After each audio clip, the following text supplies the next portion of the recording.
नमस्कार, मैं हूं अवनींद्र राजतोष। लेमन प्राइम टाइम में आपका बहुत बहुत स्वागत है।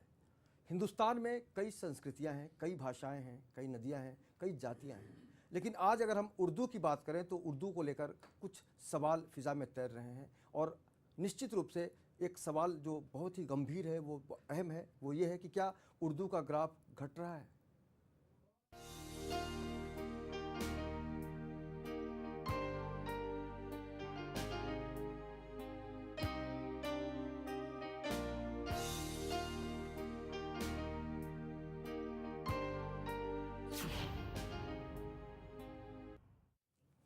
तो सबसे अहम सवाल ये है कि उर्दू को लेकर जो हम सोचते हैं, महसूस करते हैं, उसको आज हम किस नज़रिए से देख रहे हैं। और सवाल है कि क्या उर्दू के प्रति भेदभाव हो रहा है। तो सबसे पहले हम देखते हैं कि उर्दू को लेकर गुलजार साहब क्या कहते हैं।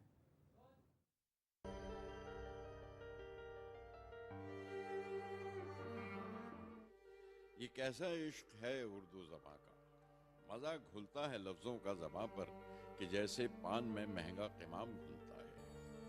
नशा आता है उर्दू बोलने में, गिलोरी की तरह हैं मुँह लगी सब इस्तलाहें, लुत्फ़ देती हैं। हलक छूती है उर्दू तो हलक से जैसे मैं का घूंट उतरता है। हलक छूती है उर्दू तो हलक से जैसे मैं का घूंट उतरता है। बड़ी एरिस्टोक्रेसी है ज़बां में, फकीरी में नवाबी का मजा देती है उर्दू। अगरचे मानी कम होते हैं और अल्फाज की अफरात होती है, मगर फिर भी बुलंद आवाज पढ़िए तो बहुत ही मोतबर लगती हैं बातें उर्दू में। बुलंद आवाज पढ़िए तो बहुत ही मोतबर लगती हैं बातें। कहीं कुछ दूर से कानों में पड़ती है अगर उर्दू, कहीं कुछ दूर से कानों में पड़ती है अगर उर्दू, तो लगता है कि दिन जाड़ों के हैं, खिड़की खुली है, धूप अंदर आ रही है। अजब है ये ज़बां उर्दू। कभी यूं ही सफर करते अगर कोई मुसाफिर शेर पढ़ दे मीर गालिब का, वो चाहे अजनबी हो यही लगता है वो मेरे वतन का है। कभी यूं ही सफर करते अगर कोई मुसाफिर शेर पढ़ दे मीर गालिब का, वो चाहे अजनबी हो यही लगता है वो मेरे वतन का है। बड़े शाइस्ता लहजे में किसी से उर्दू सुनकर क्या नहीं लगता कि एक तहजीब की आवाज है उर्दू।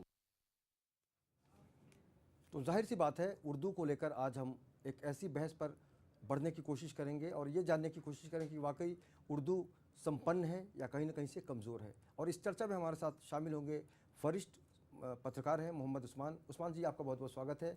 और मशहूर गीतकार हैं हमारे साथ पंछी जालौनवी जी। पंछी, आपका भी बहुत बहुत स्वागत है। और हमारे साथ हैं उर्दू डेली हिंदुस्तान के संपादक, बहुत लोकप्रिय हैं, लगातार उर्दू से जुड़े रहते हैं और अक्सर इनकी जो कलम है उसमें से उर्दू ही निकलती है। हमारे साथ हैं सरफराज आरजू साहब, बहुत बहुत स्वागत है आपका। सबसे जो अहम सवाल है कि आज उर्दू को लेकर हमारी मानसिकता कैसी है। उस्मान भाई, आपसे जानना चाहेंगे कि आज जो एक सवाल उठाया जा रहा है कि ग्राफ कम होता जा रहा है, आप कैसे रिएक्ट करेंगे। बिल्कुल। जब से अभी पिछले काफ़ी सालों से जब से अंग्रेजी का प्रचलन बढ़ा है, मैं उस अंग्रेजी का विरोध नहीं करूंगा, लेकिन जो ये उर्दू भाषा है बहुत ही अच्छी भाषा है। ये एकमात्र ऐसी भाषा है कि जिसका भाषा का अपना एक मिजाज है, इस भाषा का अपना एक रुतबा है, इस भाषा की एक अलग एक लज्जत है। अब देखिए, अलग अलग सारी भाषाएं, बहुत सारी, भारत में 18 राष्ट्रीय भाषाएं हैं, उसमें इस भाषा का भी समावेश है। लेकिन इस भाषा का जो मिजाज है, भाषा का रुतबा है, आपको ऐसी दूसरी भाषा में नहीं मिलेगी। इस भाषा में कर्कशता नहीं है कि ये बहुत कर्णप्रिय भाषा है। आप इसकी डायलॉग सुनेंगे फिल्मों में, आप इसके शेरो शायरी सुनेंगे, इसमें फिल्मों के आप गीत सुनेंगे तो आपको एक अलग सा मज़ा आएगा। इसमें लज्जत है, इस भाषा में मिजाज है। मैं ये बिल्कुल आपकी बात से सहमत हूँ कि इसका ग्राफ नीचे जा रहा है। ये भाषा अपनी अस्तित्व की लड़ाई लड़ रही है, यानी एक संघर्ष के दौर से गुजर रही है। उत्तर प्रदेश, बिहार के आप रेलवे स्टेशनों में आप देखेंगे तो उर्दू का नाम वहाँ से गायब होता जा रहा है। उर्दू की अखबारें बंद हो रही है। हालांकि सरकार कोशिश कर रही है, राष्ट्रीय उर्दू विकास परिषद है केंद्र में, और कई स्टेटों ने उर्दू अकादमी खोली है, लेकिन अभी भी कहीं न किसी मोर्चे पे विफल रही है। ये भाषा लोगों का या सरकार का पहले एक देखने का नज़रिया भी गलत हो चुका है कि ये भाषा किसी पर्टिकुलर कम्युनिटी की है, लेकिन ऐसी नहीं है। ये विशुद्ध रूप से एक हिंदुस्तानी भाषा है, लेकिन अभी इसको एक मदरसे तक सीमित रख दिया है। बहुत दुर्भाग्यपूर्ण है। हर हिंदी बोलने वाला उस्मान भाई कोई कभी नहीं बोलता कि मुझे समाचार पत्र दीजिए। हाँ, जब भी वो मांगता है बोलता है तो अखबार बोलता है। पंछी जालौनवी साहब, आपसे जानना चाहेंगे कि आज हम जो बहस छेड़ने की कोशिश कर रहे हैं, आप क्या महसूस करते हैं कि वाकई उर्दू खतरे में है या ग्राफ गिर रहा है? देखिए, मैं फिल्मों के ताल्लुक से बात करूंगा जी बिल्कुल। कि उर्दू जो है अपने आप में एक लहजा है, एक तलफ़ुज़ का नाम है, एक तहज़ीब का नाम है। जो उर्दू की मुखालफत कर रहे हैं गोया कि वो किसी तहज़ीब की मुखालफत कर रहे हैं। वो एक मैं ये कहता हूँ कि अगर ग्राफ उर्दू का गिरा तो मुझे ये बताइए कि गूगल जैसे प्लेटफॉर्म पर यूनिकोड फॉन्ट बनाकर किसने उर्दू को ट्रांसलेट करने का माध्यम हमारे सामने पेश किया? ये गूगल है, वो वैश्विक रूप देखो, बहुत देशों में उर्दू का प्रचलन है। पाकिस्तान में ये राष्ट्रीय भाषा है, तो गूगल को वो करना पड़ेगा। लेकिन हम लोग ये भारत के संदर्भ में बात कर रहे हैं कि भारत में देखो, पाकिस्तान से ज़्यादा लोग बोल रहे हैं। आज भारत में 8 करोड़ लोग उर्दू पढ़ने समझने वाले लोग हैं। अब उत्तर प्रदेश, बिहार, कर्नाटका, महाराष्ट्र, हैदराबाद यानी आंध्र प्रदेश, ये सब जगह उर्दू का प्रचलन है। नहीं उस्मान साहब, मैं ये कह रहा हूँ कि गूगल एक ऐसा जो पूरी तरह से कमर्शियल है। अगर उसको कहीं पे अपना टीजी दिखाई दे रहा है टारगेट ऑडियंस कि हाँ, टारगेट ग्रुप अगर उसको दिख रहा है कि ये इसको भी 17, 18, 19, 20 भाषाओं का जो उसने यूनिकोड फॉन्ट बनाया हुआ है, तो मैं तो इजहार तशक्कुर हमें करना चाहिए कि उर्दू गूगल एक ऐसा प्लेटफॉर्म है जिसको उर्दू से कोई लेना देना नहीं है। लेकिन अगर उर्दू में उसने यूनिकोड बना के हमारे सामने गूगल ट्रांसलेट पेश किया है, एक ऐप है, तो इट मीन्स कि हम पहुंच चुके हैं वहाँ तक। जी, हमें जो इसकी कमी महसूस हो रही है, आप बॉलीवुड से ताल्लुक़ रखते हैं, आप बताइए कि एक ज़माना था, एक दौर था, इतने बड़े बड़े शायर थे, शाहिर लुधियानवी साहब जी, मजाज लखनवी, झांसार अख्तर साहब, मजरू सुल्तानपुरी साहब, कैफी आजमी साहब, और देखिए उनके उर्दू में गाने, देखिए एक एक गाने के अंतरे मुखड़े, उसकी लोकप्रियता देखिए गाने की। तो आज वैसे शायर है क्या, या हम ऐसे ही उम्मीद कर सकते हैं कि ऐसे शायर वापस आएंगे बॉलीवुड में कभी, या ऐसा दौर आएगा? नहीं, शायर होंगे भी तो नहीं, देखिए उनकी रचनाओं को लेगा कौन? नहीं, मैं ये कहता हूँ कि मैं खुद भी एक नगमा निगार हूँ, मैं फिल्मों में गाने लिखता हूँ, लेकिन मेरे पास अंग्रेज़ी बोलने वालों के फ़ोन आते हैं कि भाई मुझे ये बताइए कि ये एक खला है सीने में क्या होता है। इसका मतलब ये लोग क्यूरियस हैं, लोग जानना चाहते हैं कि उर्दू का ये लफ्ज़ आया हुआ है, और भले ही मेरी मातृभाषा नहीं है या भले ही मैं नहीं जानता हूँ, तो मैं पूछूं अपने पड़ोसी से। तो कुन फयाकून एक गाना आया, उस गाने के लिए मैंने 50 फ़ोन अटेंड किए, उन लोगों के जो इंग्लिश बोलते हैं, इंग्लिश समझते हैं। हाँ, ये परिस्थिति तब निर्माण हुई कि जब उर्दू का प्रचलन बिल्कुल खत्म हो गया। आम लोगों के मैं आपकी बात से बोलिए इत्तेफाक सरफराज नहीं जी, करता। मैं समझता हूँ कि उर्दू का ग्राफ नीचे नहीं जा रहा है, और उर्दू पहले भी एक अक़लियत की ज़बान थी, एक माइनॉरिटी की ज़बान थी, आज भी वो एक माइनॉरिटी की ज़बान है। अब वो, आप इसको रिलीजियस माइनॉरिटी नहीं मैं कहता हूँ, इसको लिंग्विस्टिक माइनॉरिटी कहता हूँ। महाराष्ट्र की पॉपुलेशन अगर 10-11 करोड़ आप तस्वुर करते हैं, तो उसमें उर्दू बोलने मुसलमानों की तादाद जो है वो सिर्फ 1 करोड़ के लगभग 10% से कम है। तो जहाँ आपको 9 मराठी बोलने वाले मिलेंगे, वहाँ पर आपको 1 उर्दू बोलने वाला मिलेगा। तो ये तो ग्राउंड रियलिटी है। लेकिन हम जिन चीज़ों को अपने लिए पैमाइश का ज़रिया बनाते हैं कि आंकना है अगर हमको कि ये ज़बान नीचे जा रही है या ऊपर जा रही है, तो हमारे पास 2-3 पैरामीटर्स आमतौर पे होते हैं। पहला पैरामीटर ये कि भाई उर्दू को सिखाने का इंतज़ाम स्कूलों में हो रहा है या नहीं हो रहा है। महाराष्ट्र इस मामले में बहुत खुशकिस्मत है कि महाराष्ट्र में तकरीबन 1000 उर्दू के हाई स्कूल्स हैं। और दूसरी चीज़ मैं ये देखता हूँ कि हर साल एसएससी के लेवल पर Urdu as a subject offer करने वाले बच्चों की तादाद जो है वो घट रही है या बढ़ रही है। मैंने ये पिछले 10 साल के स्टैटिस्टिक्स का जो है मुआयना किया है, तो मैंने देखा कि ये तादाद जो है लगातार बढ़ रही है। तो उर्दू के कम होने का तो सवाल ही पैदा नहीं होता। रही मसला आज की तारीख में उर्दू के साथ ये है कि उर्दू की स्क्रिप्ट का मामला है कि उर्दू की स्क्रिप्ट सिखाई कहाँ कहाँ जाती है। सिर्फ उर्दू स्कूलों में सिखाई जाती है, लेकिन जहाँ तक बोलचाल की ज़बान की हैसियत से उर्दू का ताल्लुक़ है, मैं समझता हूँ कि ये तो इतनी ज़्यादा फैल रही है कि हर जगह जो है आपको जो है उर्दू के बोलने वाले, उर्दू के चाहने वाले मिल जाते हैं।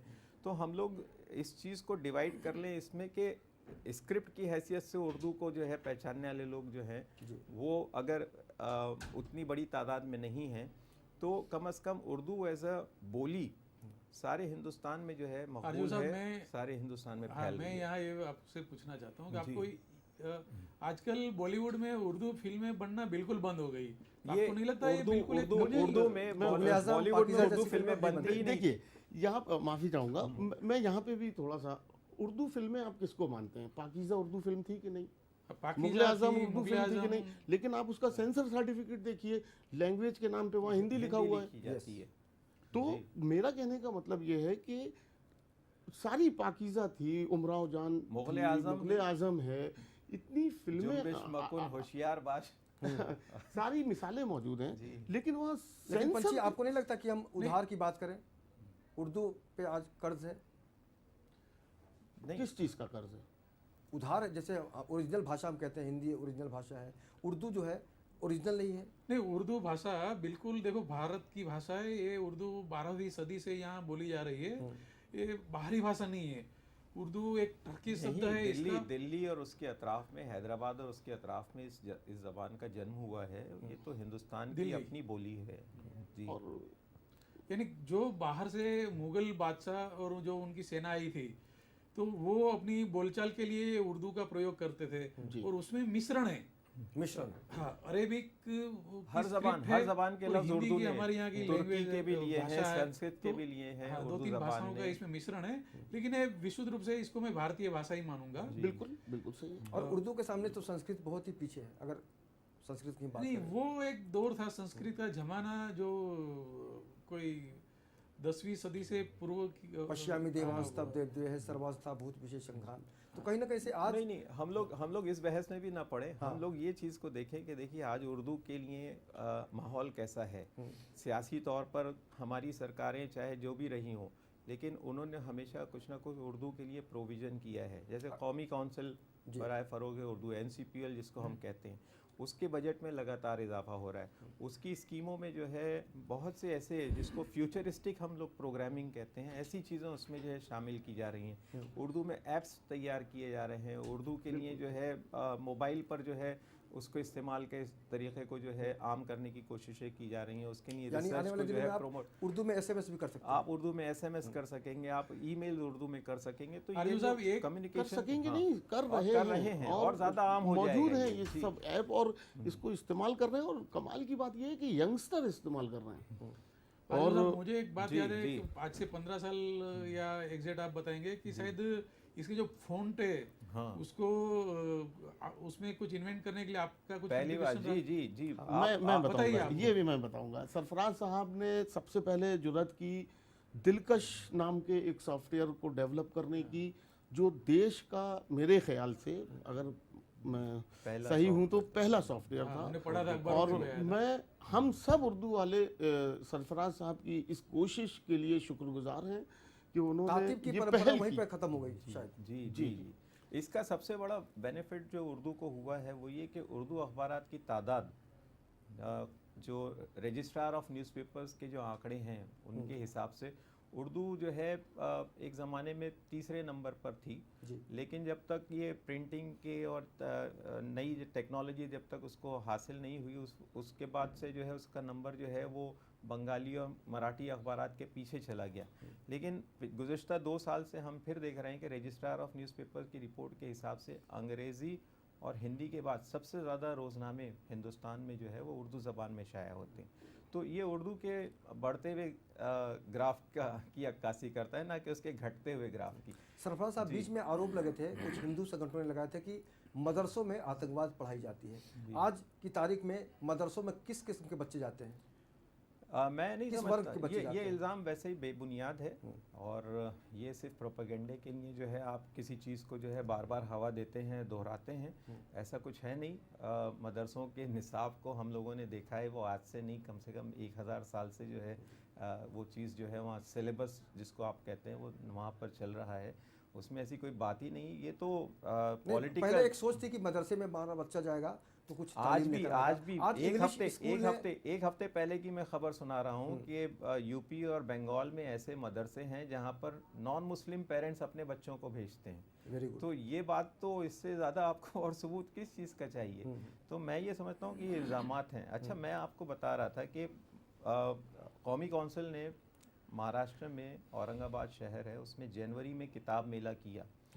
1 करोड़ रुपए से ज़्यादा की किताबें वहाँ जो है एक हफ्ते के अंदर जो है फ़रोख्त हुई। और ये मेला जो है हर साल होता है और हर साल हम ये देख रहे हैं कि जिस शहर में भी किताबी मेला होता है वहाँ पर पिछले साल के रिकॉर्ड किताबों की सेल्स के फ़रोख्त के वो जो है टूट जाते हैं। अर्जुन साहब, एक आपसे पूछना चाहूँगा कि महाराष्ट्र में भी महाराष्ट्र उर्दू अकादमी है जी, तो महाराष्ट्र में उर्दू अकादमी उर्दू के विकास के लिए, उसके प्रचार प्रसार के लिए कुछ प्रयास कर रहे हैं? नहीं, उसके बारे बिल्कुल, में बताएंगे कुछ? ये चर्चा हम जारी रखेंगे। मोहम्मद हुसैन खान साहब हैं, उर्दू को लेकर काफ़ी संजीदे हैं। सुनते हैं खान साहब को।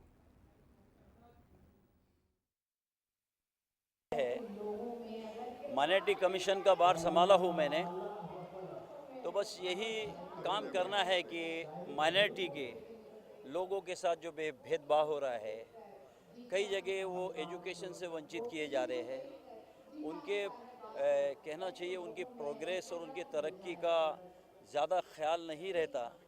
मैं पूरी तरह से कोशिश करूँगा कि माइनॉरिटी को उनके पूरे हक दिलाने की और उनके एजुकेशन, उनकी फाइनेंशियल और उनकी सामाजिक हालत को दुरुस्त करने की पूरी कोशिश करूँगा। गम के हर मोड़ पे संगीन सी चट्टान बने, अपनी हस्ती का हर एक शख्स निगहबान बने, चाहे फिर बाद में हिंदू या मुसलमान बने, पहले।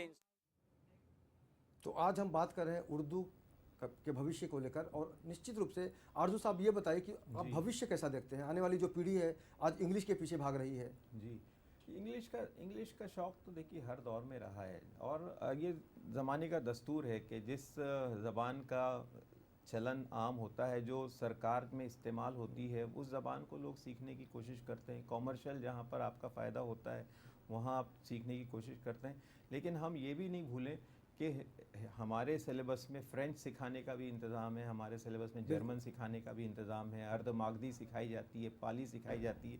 तो इन ज़बानों के मुस्तक़बिल को जो है महफूज करने का इंतज़ाम तो हमारे कॉन्स्टिट्यूशन में है और उसी हक़ के तहत जो है उर्दू भी जो है फ़रोग़ पा रही है और उसका जो है दायरा वसीतर होता जा रहा है।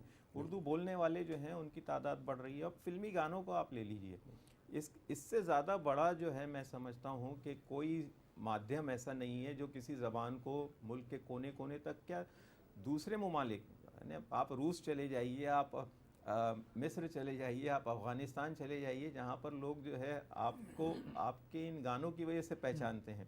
वो मुझे याद है बचपन में हम सुनते थे, मेरा जूता है जापानी, पतलून हिंदुस्तानी, सर पे लाल टोपी रूस। ये गाना जो है ये रूस में इतना मकबूल था, इतना पॉपुलर था और वो रिवायत शाहरुख खान के गानों की भी है। वो गाने भी जो हैं आज के दौर में अब इस बात को 50 साल से ज़्यादा का अरसा गुजर चुका है, लेकिन अगर उर्दू का ग्राफ गिर रहा होता तो आज शाहरुख खान के गानों को जो है मकबूलियत हासिल नहीं होती। पंछी बोलिए, आप कुछ बोल रहे हैं। मैंने उससे पहले पंछी आपसे एक सवाल भी कर लूँगा जी। कि आप बहुत कुछ देना चाहते हैं गीतों को, नज़मों को, गज़लों को, लेकिन कई बार चुनौतियाँ खड़ी हो जाती हैं कि भाई ये क्या है, तो कैसे हैंडल करते हैं आप? देखिए, चुनौतियों का सामना करते हुए काम करना ही तो काम कहलाता है। अगर चुनौतियां हटा ली जाएं तो फिर वो काम की अपनी कोई अहमियत नहीं रहेगी। चुनौतियों का सामना करते हुए आप काम कीजिए और अपने आप को मौजूद रखिए। बिल्कुल, थोड़ा बहुत सही, लेकिन आप अपने आप को मौजूद रखिए। मैंने ये बात कहने के लिए आपको इशारा किया था कि मैंने अभी कुछ रोज़ पहले एक गाना सुना। उस गाने का नाम था तेरे मस्त मस्त दो नैन। उसका अंतरा है, दिल ये बेताब सा, माहिए बेआब सा। अब आप देखिए कि माहिए बेआब कितने लोगों ने समझा होगा, लेकिन लिखने वाले ने तो जुर्रत की। और मकबूल हुआ ये और गाना। मकबूल हुआ, जी, इसकी जी, मकबूलियत में कोई कमी नहीं। माहिए बे आप जैसा लफ्ज जो मैंने अपने दोस्तों को उसके मतलब बताए, ये एक मुहावरा है, मैं तो कहता हूँ कि पर्शियन है, ठीक है, लेकिन लोग क्यूरियस अगर हैं, इट मीन्स कि वो जानना चाहते हैं, वो उनके अंदर तफ्तीश है कि ये लफ्ज हम दें तो लफ्ज। मेरा एक गाना था दीदार दे, जो बहुत हिट हुआ। जिसको लोग आइटम सॉन्ग के नाम से जानते हैं। अब आइटम सॉन्ग मैं की चाहूंगा हिंदी, 2-4 लाइन आप सुनाएं हमारे। आइटम सॉन्ग की हिंदी क्या है या उसकी उर्दू क्या है वो मुझे नहीं पता, लेकिन मैंने उसमें एक मेल लिरिक्स है कि मेल पार्ट है उसमें कि तौबा तेरी गम्माजी, तौबा तेरी दिलसाजी, तेरे लबों की गुफ्तारी, शीशे पे संगबारी। अगर हम ये लिख रहे हैं तो लोग इसका मतलब जानने की कोशिश कर रहे हैं। लोग एक दूसरे अपने आस पड़ोस के उर्दू जानने वालों से पूछते हैं कि संगबारी क्या होती है, गुफ्तारी क्या होती है। लेकिन संख्या बहुत कम है, नहीं, पूछने वालों की संख्या कम है। उस्मान भाई, आप मुझे बताइए नहीं, कम, यही- मैं जानना चाहूंगा कम संख्या मैं वाले चाहता लोगों हूँ ने। कि आप ऐसे शब्द लिखें जिसको हर कोई जानना चाहे और उसका एक, उसके लिए एक साधन हो, चाहे वो साधन सरकार की तरफ से बने या फिर हमारी देखिए कोई भी गाना सामाजिक मकबूल संस्थाओं कम की तरफ से संख्या बने, वालों से अखबारों की नहीं तरफ से होता बने। है। पंजी, इसलिए मैं पहले आपसे मैं बता रहा था कि अभी जो उर्दू फिल्में, देखो फिल्म में एक भारत में एक ऐसा माध्यम है कि जिस उसे प्रचार प्रसार बहुत होता है, गांव गांव तक एक उसका संदेश जाता है, मैसेज जाता है, और लोग वो भाषा सीख जाते हैं। फिल्मों में बोली हुई जो गाना डायलॉग्स सारे होते हैं वो आम आदमी सीख आपके जाता है। पैर बहुत खूबसूरत हैं, जमीन हाँ। पर मत रखिएगा। तो गंदे हैं। अभी अगर और मान लीजिए डॉन को पकड़ना मुश्किल ही नहीं, नामुमकिन है। ये मुश्किल अच्छा क्या सरफराज है, भाई, ये आपसे जानना नामुमकिन चाहेंगे, क्या है? अभी उस्मान भाई ने कहा था उर्दू अखबारों के बारे में कि काफ़ी संख्या घट रही है। नहीं, आप नहीं। वस्तु स्थिति बताइए कि उर्दू अखबारों का भविष्य अभी कैसा है फिलहाल। मैंने तो आपको RNI रजिस्ट्रार ऑफ न्यूज़पेपर्स की स्टैटिस्टिक्स बताए कि आज की तारीख में हिंदुस्तान में अंग्रेज़ी और हिंदी के बाद सबसे ज़्यादा जो अखबारात शाया हो रहे हैं वो उर्दू में हो रहे हैं। और मैं ख़ुद बम्बई की बात करता हूँ, मैं तकरीबन 50 साल से देख रहा था कि ये 3 अखबार हुआ करते थे, आज यहाँ 6 अखबार आते हैं। एक ज़माने में हम ये सोचते थे कि बम्बई और मेट्रोपॉलिटन जिनको शहरों को कहते हैं आप, दिल्ली, हैदराबाद, बम्बई, कलकत्ता, यही उर्दू के मराकज़ होंगे। आज हम देख रहे हैं कि उर्दू के अखबारात मालेगांव से शाया हो रहे हैं, औरंगाबाद से शाया हो रहे हैं, नांदेड़ आप से तीनों से शाया हो रहे हैं। एक दो लाइन सुनाऊंगा मैं, उससे आपके उसके बाद रिएक्शन जानना जी, चाहूँगा। जी। फूलों की खामोशी से जाहिर हो रहा है कि इस चमन का माली फिर खार बो रहा है। उर्दू के संदर्भ में आप इसको जोड़ सकते हैं क्या? मैं नहीं समझता कि खार बोए जा रहे हैं कुछ। देखिए, रुकावटें तो हर ज़बान की तरक्की में आती हैं। आज क्या गुजराती वाले परेशान नहीं है, क्या आज खुद संस्कृत वाले परेशान नहीं है? लेकिन ज़बान अगर ताकतवर है, अगर तवाना है, अगर उसमें अपनी एक जाज़बियत है, वो लोगों को अट्रैक्ट कर सकती है, तो 50 साल का 60 साल का सफ़र तो उसकी ज़िंदगी में कोई अहमियत नहीं रखता। लेकिन हमने देखा कि 50 और 60 साल में भी जो है, महाराष्ट्र में ही नहीं हिंदुस्तान में उर्दू बोलने वालों की तादाद बढ़ी है, उर्दू अखबारात की तादाद बढ़ी है, उर्दू सरफराज किताबों भाई, की आपसे- फरोख्त बढ़ी है। जी, सरफराज भाई, जी। आपसे मैंने पहले पूछा था जी। महाराष्ट्र उर्दू अकादमी, जी, तो वो कुछ महाराष्ट्र में उर्दू के लिए कुछ कर रहे हैं, कुछ बताएंगे उसके हाँ, बारे में? महाराष्ट्र उर्दू एकेडमी भी जो है इस सिलसिले में बहुत एक्टिविटीज़ उसकी जो है जारी हैं। उर्दू किताबों की इशाअत में जो है वो मदद देती है, उर्दू के मुशायरे रखवाने में जो है उसकी तरफ से जो है ताउन मिलता है। उर्दू के जिसको बोलते हैं ना चौपाल, यानी लेकिन रफ्तार बहुत छोटी-छोटी- कम है। अब इसकी वजह यह है कि महाराष्ट्र की गवर्नमेंट ने जितना बजट उस उर्दू एकेडमी के लिए रखा है, वो अपने पैर उतने ही फैलाएंगे जितनी कि उनकी चादर है। अगर ये बजट बढ़ जाएगा तो ऑटोमेटिकली इनकी सरगर्मियों में भी जो है और ज़्यादा इजाफा होगा। इजाफा हो सकता है। जी, बिल्कुल। जी। तो मैं पंछी, आपसे ये जानना चाहेंगे कि आज की तारीख में अगर हम उर्दू को और भी ज़्यादा समृद्ध करने की बात करें, इसको बड़ा बनाने की बात करें, आम आदमी और भी ज़्यादा जुड़े, क्या करना चाहिए? कुछ आइडिया देंगे आप? मैं तो उर्दू के ज़िम्मेदार लोगों से ये गुजारिश करूँगा कि वो आपस में एक दूसरे पर तबसरा लिखने के बजाय उर्दू को फ्लेक्सिबल बनाएं। अगर उर्दू कहीं पर देवनागरी लिपि में भी छप रही है तो उसकी मुखालफत ना करें। लिपि स्क्रिप्ट लोगों तक भले ही ना पहुँचे, कुछ लफ्ज़ पहुँच जाएंगे और इस तरह से उर्दू आम होगी। मैं उर्दू के ज़िम्मेदारों से सिर्फ यही गुजारिश करूँगा कि थोड़ी सी फ्लेक्सिबिलिटी लाएं। इतना रिजिड होके किसी ज़बान की तशहीर या उसके फ़रोग के लिए काम करना थोड़ा सा मुश्किल हो जाता है। नहीं, लेकिन मैं समझता हूँ कि सिर्फ स्क्रिप्ट की वजह से ही नहीं, बल्कि मैं समझता हूँ कि सबसे बड़ी ताकत जो ज़बान की होती है वो नए अल्फाज को अपने अंदर समोने की होती है। जो ज़बान वक्त के साथ चलेगी, जिसके यहाँ नया डिक्शन आएगा, जिसके यहाँ नए अल्फाज आएंगे, वो ज़बान जो है वो ज़िंदा रहेगी, वो पनपेगी। तो उर्दू इस मामले में बहुत खुशकिस्मत है सरफराज कि भाई, मैं पंछी जी की बात को समर्थन इसलिए दूंगा कि मैं खुद, मुझे एक जिंदगी में एक अफसोस है कि उर्दू की स्क्रिप्ट मुझे नहीं आती, मुझे उर्दू नहीं आती। नहीं, मैं आपको सबसे इसका बड़ा जवाब ये देना लेकिन चाहूँगा। नहीं, पंछी जी की बात का मैं समर्थन इसलिए नहीं, कर रहा मैं हूँ आपका जवाब इस तरह उर्दू- दूंगा कि आपने आज कोशिश के नहीं की एसएमएस कभी क्या, आज उस्मान के भाई? एसएमएस जो है वो रोमन स्क्रिप्ट में होते हैं। उर्दू होती है लेकिन क्योंकि रोमन इंग्लिश- स्क्रिप्ट इंग्लिश इस्तेमाल ने- होती है, इंग्लिश ने वो क्योंकि आप आज़ादी जो दी। आसानी फिल्म आसानी भी से- रोमन में लिखी जाती है। क्योंकि बच्चे अंग्रेजी इंग्लिश ने सीख वो रहे हैं। आज़ादी दी। देखिए क्या है कि जितनी आप थोड़ा सा आज़ाद छोड़ेंगे उतनी रसाई तो उर्दू आपकी को आगे तक जबान होगी। जबान अपने लिए रास्ते निकाल लेती देखिए है। मैं आप गालिब स्क्रिप्ट- तक का शेरी मजमुआ सरफराज साहब जी।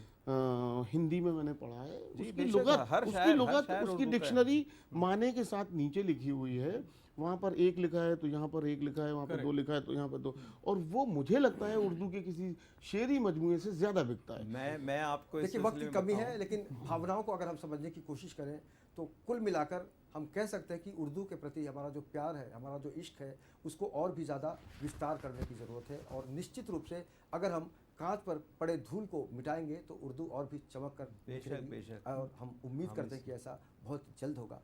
इस चर्चा में शामिल होने के लिए आपका बहुत बहुत शुक्रिया, और हम निश्चित रूप से आपको धन्यवाद देते हैं कि आज की तारीख में आपने वक्त निकाला उर्दू के लिए। और जाहिर सी बात है, उर्दू का जो प्यार है, इश्क है, आपके साथ है, और हम उम्मीद करते हैं कि ये ताउम्र आपके साथ ये सफ़र दाग जारी दाग का एक शेर कि उसके बगैर तो ये प्रोग्राम बिल्कुल, कि उर्दू है जिसका बिल्कुल नाम सच्चे हम ही मिजाज जानते हैं। हैं दाग, हाँ, सारे जहां में धूम हमारी ज़बान ज़बान की की है। बिल्कुल जी, बिल्कुल। जी, सही तो है। उर्दू को लेकर आज हमने कुछ समझने की कोशिश की, और हम भी चाहेंगे कि आपको भी अगर कुछ कहना है, बताना है, महसूस करना है, तो आप हमें संपर्क कर सकते हैं।